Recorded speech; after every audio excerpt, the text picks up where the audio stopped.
İspanya'dan sonra şimdi Danimarka'ya uzanıyoruz. AOC restoranın şefi çok değerli Søren Selin bizimle birlikte olacak.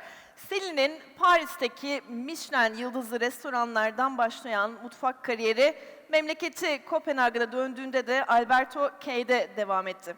2013'te AOC'nin mutfağını devraldı. 2015 ve 2016 yıllarında da aldığı Michelin yıldızları ile birlikte Noma ve Geranium'un ardından 2 yıldız kazanan 3.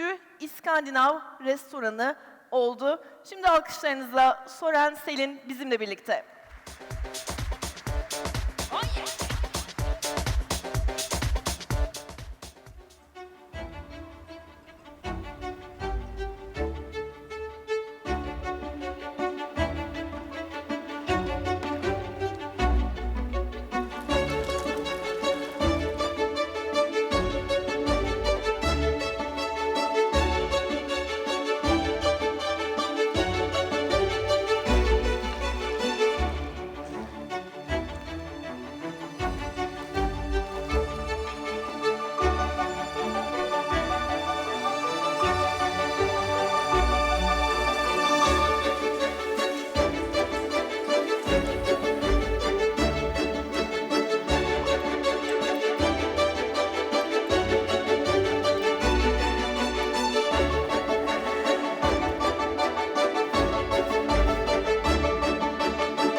That's us.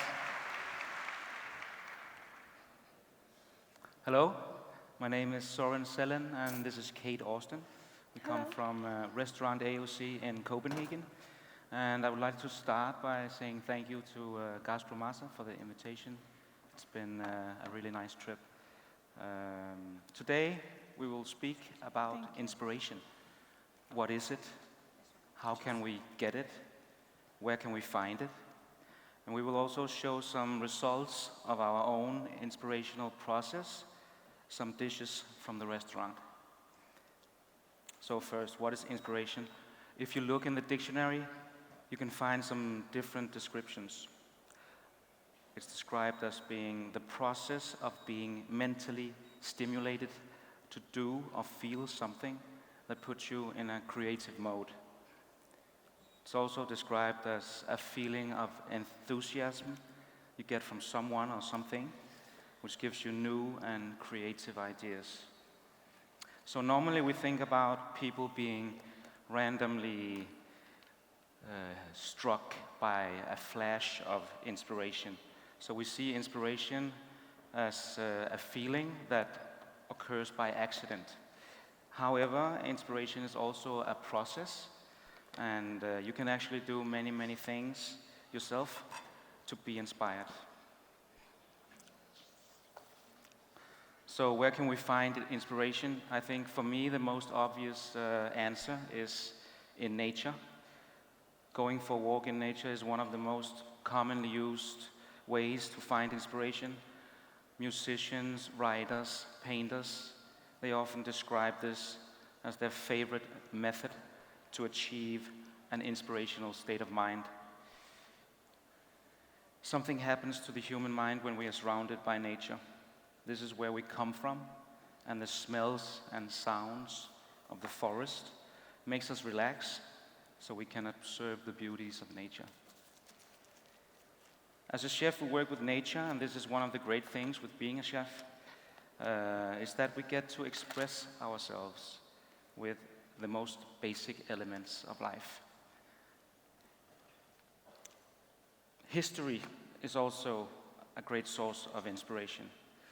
If you learn about your culinary history, like ancient preservation techniques like salting, smoking, curing, fermenting, you can use these techniques in endless ways. Sometimes we use it out of necessity, and sometimes we try to push the ingredients in a way so they will get a new flavor. People is also a great source of inspiration. Of course, other chefs are a very big source of inspiration for all of us, I think. And nowadays with the social media, the communication between chefs is super fast and very easy. And instead of protecting recipes like we did maybe in the old days, chefs, they are now sharing all their dishes and showing to the world every day what they're making in their kitchens. Other cultures is also a great source of inspiration. Going to other countries and seeing the way they approach cooking is a great way of getting inspiration. For example, this trip here in Turkey has been really inspirational, going to different cities, eating different kinds of food, and meeting a lot of new people. So when I heard that the theme was inspiration, I was thinking about how I myself has been inspired through the times, and which situation I normally find myself in when I feel inspired. And the first one I call playing ping pong with ideas. In this situation, you're very dependent on the people you're surrounded with in your kitchen. Because an idea transforms when it goes from one person to another person. So when you kind of play ping pong with the idea, it goes into the mind of another chef. It gets transformed a little bit. He shoots it back to you. And in that way, you can start up in one place and end up in a completely different place. Sometimes it's successful, sometimes it's not that successful. But it's a great way of finding new ideas. So inspiration often occurs when you are in a difficult situation, is my experience as well. Adversity gives inspiration. Like using only local and very seasonal ingredients. One example could be the desserts in the Nordic countries in wintertime, where we don't have fruits, we don't have berries, and we don't want to import exotic fruits or chocolate. So we just have to use whatever we can find. You have to be creative with what you have. So this has resulted in many different desserts with, for instance, beetroot, parsnip, Jerusalem artichoke. And maybe they don't all taste just as good as vanilla ice cream with chocolate sauce, but it's certainly opened up for a lot of new inspiration. Another thing that I've noticed is that actually working in a monotonous way can open up for inspiration. I think it's because when you're like doing the same motion again and again, and you do that a lot in kitchens, then it's like your brain kind of relaxes and opens up. So yeah, we're quite lucky because this is what we do 12 hours a day. Peeling onion, cutting potatoes. If you do this in the right mindset, you can have some really great thoughts while doing that. So Kate, are we ready to cook? I'm ready. Good. Well, I'll just wrap this up with saying one more key ingredient for inspiration is you have to believe in yourself. You need to have a good amount of confidence to feel inspired and believe in your ideas. I just want to say that everybody has a unique story to tell. So be open to experiences that may change you, and trust that your story is interesting.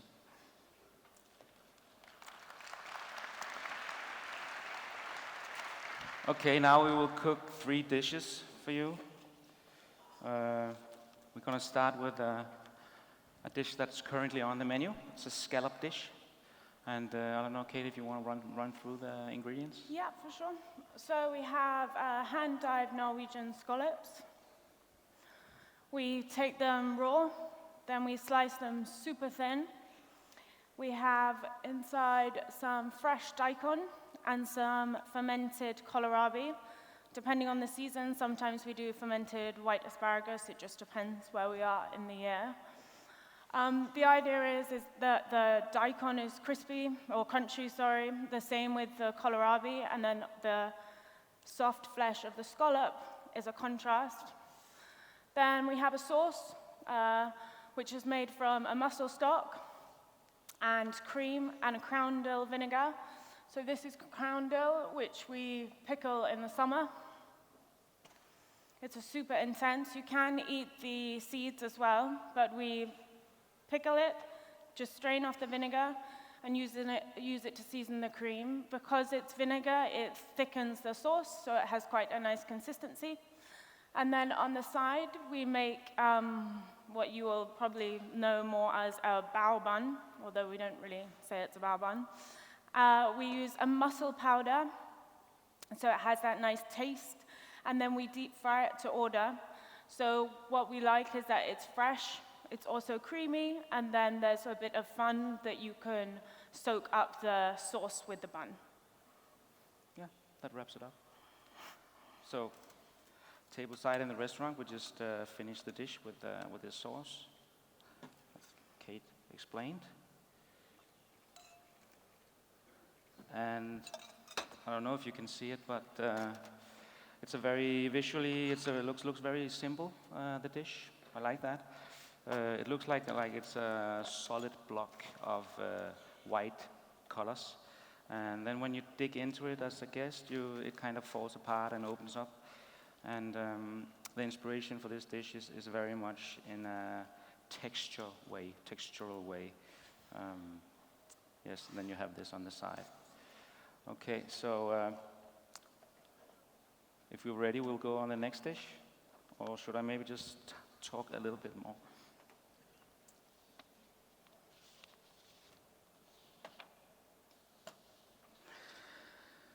I think when you're looking for inspiration, it's another way of achieving it is to take the main ingredient, for example, like a langoustine, and then just keep working with that ingredient.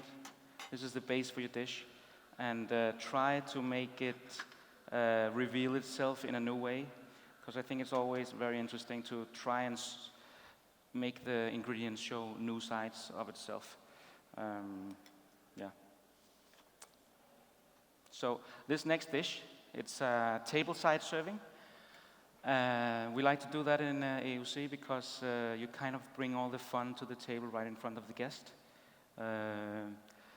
So you get all the flavors, and it also makes you able to do a very simple dish, because the presentation of the dish is really all about seeing the whole apple and combining it with the sauce and the caviar and the smoked cream.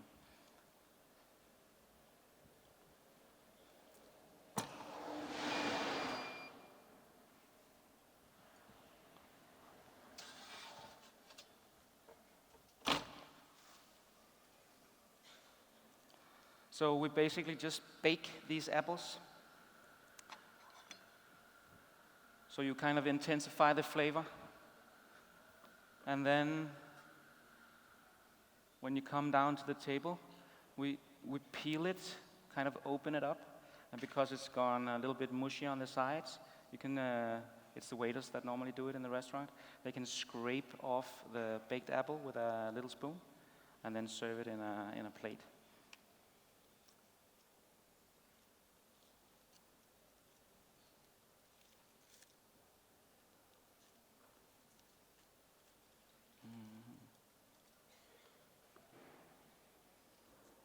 So in the middle, we use aroma apple. It's a Danish apple.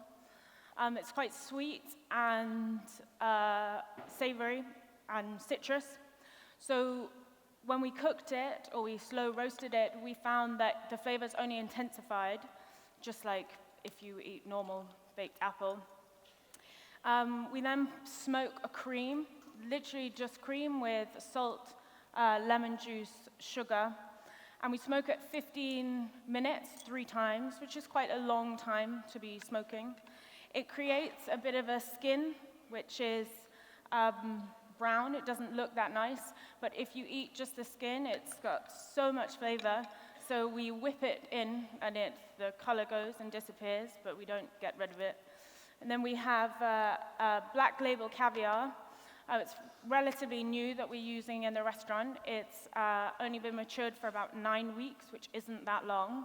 It's borax-free, which borax is salt, a flavorless salt. It's just nice that it doesn't have chemicals. It's quite light and creamy, and some caviar, I'm sure you know, can be very fishy. It's not. It's quite a mild one.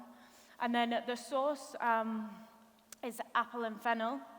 We had worked with wasabi from Iceland in a previous dish, and it was such a nice product, and it was also great for us that you could get a Nordic wasabi. It was unusual, but it was still from Scandinavia, so we were happy to use it.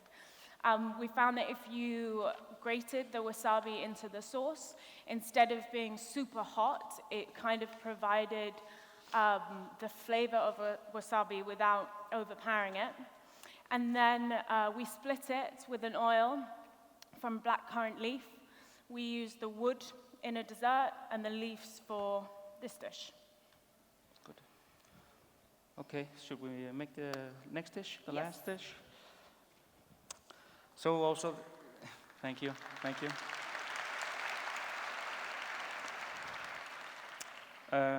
Also this dish, the inspiration, it's pretty much that I like to serve the whole produce. I like to show the whole produce to the guest, and because I think there's something beautiful, it's an apple, and I think when you're making this dish right in front of the guest, I always see that they have quite a nice reaction to the whole plating of the dish right in front of them. So this next dish is it's a dish that it's quite old. I think I made it like 7 years ago, but I still like it. It's not on the menu, but I just wanted to show it for you. It's a dish of burnt Jerusalem artichoke. We serve it with a hazelnut ice cream and some caramel siphon, some malt crumble, and some different kinds of nuts. So I could maybe just explain a little bit. I'm just holding this up. So this is Jerusalem artichoke made as a leather. And I think this dish is a great example on how inspiration many times comes by accident. I was working after service very late, trying to make a new dish, and I had this leather that I wanted to incorporate into the dish. So we spread it out thin, and it was like big sheets of that. I was cutting it, I was rolling it, I was doing all kinds of things to it, and I was not really happy about it. So I was working in a big hotel at that point, and suddenly a guy just comes by, and he says, "Oh, wouldn't it be fun if you just wrap the whole plate with this sheet?" Yeah. And then I thought, yeah, that's a good idea. So next problem was that actually the consistency is very chewy, and so I was wrapping it and trying to eat through it, but it was not quite working. And then a little later that night, I found out that if you burned it, it went completely crispy and gave a very nice bitterness to the dish, a little bit of smokiness, and that was a really nice moment. Are you plating this? I'm plating this? So over Nice. to you, Soren. Okay. So we start with a little bit of siphon. Even though this dish is made with Jerusalem artichoke, I try to use as many flavors, like very approachable flavors, because I think a dish should never be, you should never have to think too much about if you like it or not. It should kind of just hit you right away, and you should never be in doubt if it's delicious or not. So we have this hazelnut ice cream. Could I have my tweezer, please? We only pack one tweezer. Different kinds of nuts. This malt crumble.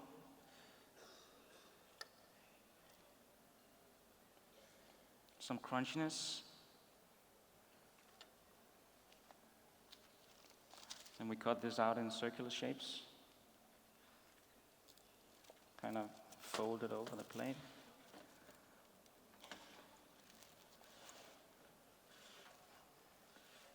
Some people in the restaurant have called this Nordic crème brûlée. I'm not sure if I like that description or not, but maybe it's pretty accurate, I don't know. This is very hot.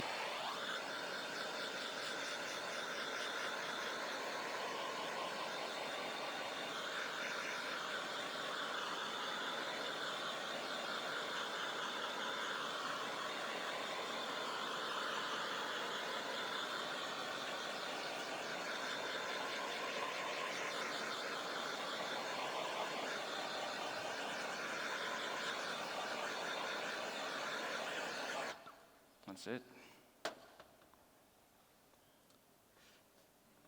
Then we just have to wait until it cools down a little bit. Normally it's the time it takes to get from the kitchen to the guest, and then kind of go through the dish and you get all this crispiness. I will crack it a little later. Okay, so finishing thoughts. Why do we need inspiration? I think inspiration is the fuel for new ideas. The feeling of being inspired is great. It's really great. And it gives you a lot of energy. This energy we need to bring life to new ideas. We need energy to give our answers the chance to make a difference. This means we need to back them up with action, and that ideas have to be implemented to be alive.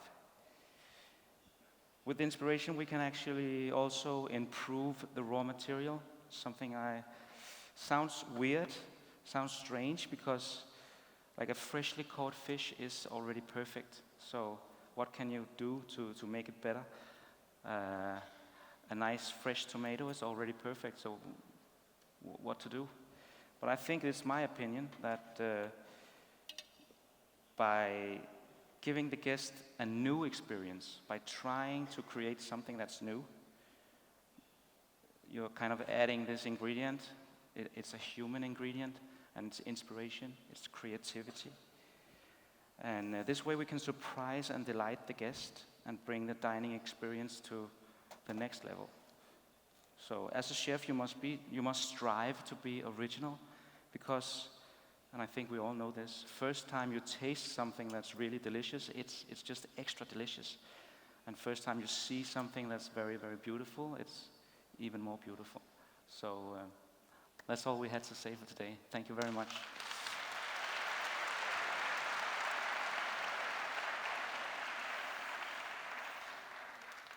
Thank you. Should I do it? I need a microphone. Evet, şimdi teşekkür için Şişli Belediye Başkanı Muammer Keskin'i davet ediyorum. Please wait a minute. Okay. Yes, we'll want to show you something. Okay. We'll thank you now. It's fun. May I please have you to the center, please? To the center.